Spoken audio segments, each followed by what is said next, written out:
Welcome to the Further Light Podcast, brought to you and presented by Wisconsin Freemasonry, helping you accomplish your Masonic goals through education and more light. And now, I introduce to you Brother Chris Ludke.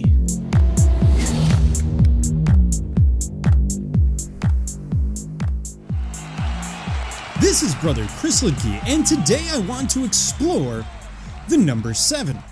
And a couple of notes before I get into this. First of all, the following is adapted in large part from a piece by Worshipful Brother Pat Choka. He did an article on the number 7 found in the Masonic Studies Series, Volume 2, Issue 5, January 2017. Secondly, I want to dedicate this episode to Worshipful Brother Dale Hartung of Waukesha Lodge 37, who brought this issue to the fore, asked me about it, and I wanted to make sure that we cover it. If you're ever curious about specific issues, absolutely reach out. We're happy to cover things. So, let's get into this. We have all heard that the number 7 is held in high estimation among Masons. The number 7 has been revered by various religions and other orders, including Freemasonry, for centuries. In fact, Albert Mackey, in his Encyclopedia of Freemasonry, writes, quote, 7 is a sacred number in Masonic symbolism. It has always been so. My question is, why? Why this number? Why not 11 or 17 or 27? And if the number 7 is held in such high esteem, why do we never hear mention of it later, at any point in our materials? Yes, there are mentions of the number, but it never makes the connection.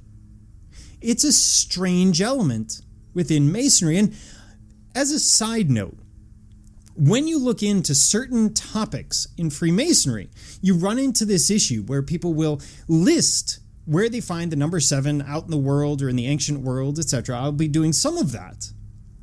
And then they'll talk about it in terms of Masonry, and again, they never make the connection. It's usually a long list of where they find it. That is not the same as giving someone the lesson behind it. And I don't necessarily know the lesson behind it, but I am going to put a thesis out there. Now, my goal today, to get back to the topic, is to examine the number 7, its ancient meaning, its Masonic usage, and propose a possible meaning or lesson tied to the number. So when we get into things, let's start with some of those ancient usages of the number 7. Reference to the significance of the number 7 can be found in nearly every ancient religion. In this case, I'm going to focus on Christianity, but I could look at a number of them. In the Holy Bible, Noah has 7 days' notice of the rain that brought the flood. The animals were brought onto the ark in 7s. The ark comes to rest on Mount Ararat in the 7th month. The doves were sent from the ark in intervals of 7 days. Solomon builds his temple in 7 years and was dedicated in the 7th month, the feast lasting 7 days. So what does this mean? Well, to get outside of Masonry, in the Western tradition, when you look at sacred numbers, the number 7 typically means completion, sometimes perfection. God rested, for example, on the 7th day. The Bible's extensive use of the number 7 in connection with such concepts as completion and fulfillment of promises suggests a sacred nature to the number and a meaning. Each of these sacred numbers that we find biblically or in different traditions have specific meanings. And for the number 7, it's completion and fulfillment of promise. However, we must balance this conclusion with the fact that not every mention of the number 7 in Scripture has divine implication. There are plenty of usages of the number 7 biblically that don't actually refer to completion or the fulfillment of promises. So you always have to have that balance. Always look on the opposite side of the issue. Otherwise, you fall into confirmation bias. Now, in daily life, the number 7 is, of course, predominant, not only in ancient systems, but today. For example, there were 7 ancient planets. The The sun was the greatest and central planet of the ancient seven, and thought to have been represented in the center of the seven-branched candlestick of the tabernacle. Of the 7 days of the week, one was known as the sun's day, or Sunday.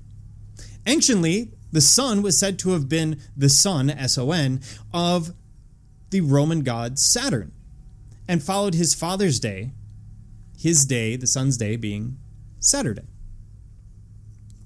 Followed his father's day, Saturn's day, which was Saturday. There are many more references to the number 7 and its meaning throughout history, and what is listed here represents a very small portion of them.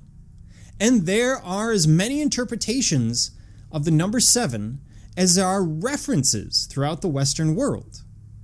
But let's turn our focus here, because we've done our listing. We've established that the number 7 must be important, and I've thrown out there possible, based on sacred numbers and theology, what the number 7 might mean. So let's look at the number 7 in Masonry. As Masons, when considering the meaning and significance of something to our craft, the place to start is usually ritual. Mackey again notes that in the rituals of the 18th century, so 1700s, it was said that a lodge required 7 to make it perfect. But the only explanation to be found in any of those rituals of the sacredness of the number, according to Mackey, is the 7 liberal arts and sciences, which, according to the old, quote, legend of the craft, were the foundation of Masonry, end quote. So what he's saying is that we find this perfect lodge in terms of needing 7 officers to open a specific form of the lodge, and we find relation between the number 7 and the liberal arts. In our ritual today, the same 7 liberal arts and sciences and the same 7 officers that constitute a lodge of entered apprentices are 2 of the notable references to the number. Now, some Masonic scholars believe the principal rounds of Jacob's ladder originally consisted of 7, the 3 theological virtues plus the 4 cardinal virtues. Little more can be found in our ritual that explains why the number 7 is significant to us. To understand its significance to Freemasonry, we must look at its significance in other cultures and systems and see how they relate to our symbolism. Given the number's position following the 7 liberal arts, the theme of completion seems appropriate. Mastery of the 7 liberal arts may mark the completion of our intellectual journey and prepare us to behold the beauty of the spiritual. So let's look at 7 in terms of geometry.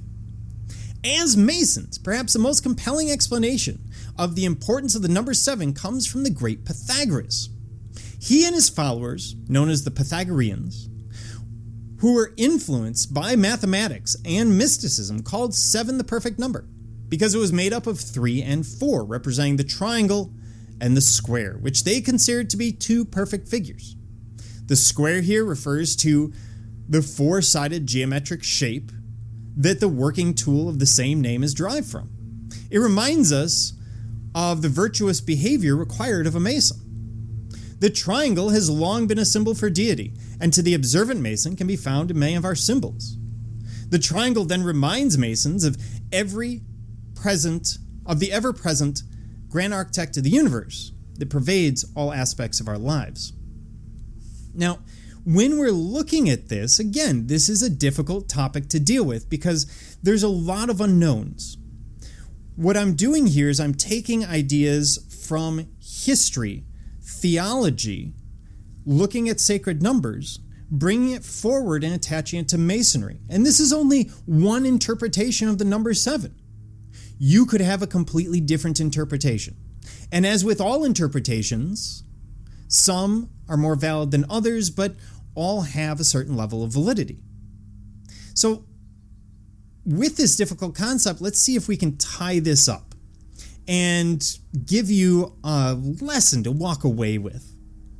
To understand why 7 is important to us as Freemasons, we must understand how it's significant to other cultures and how it's influenced our symbolism, because these other cultures did provide influence. The Bible is the oldest piece of literature regularly used in the Western tradition. It's arguably the best-selling book. Obviously, it's going to have some impact.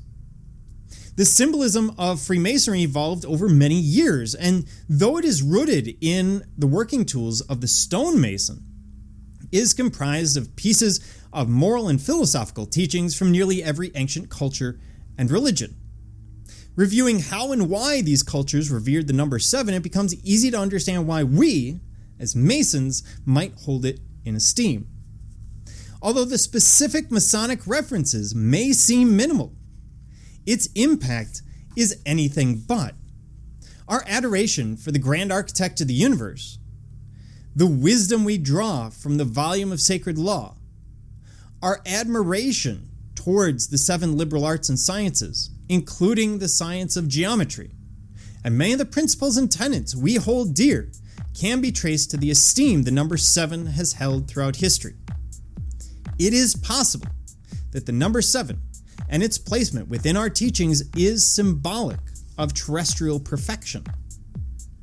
If we have mastered the skills taught earlier, we are then complete enough to begin to consider the nature and being of the divine.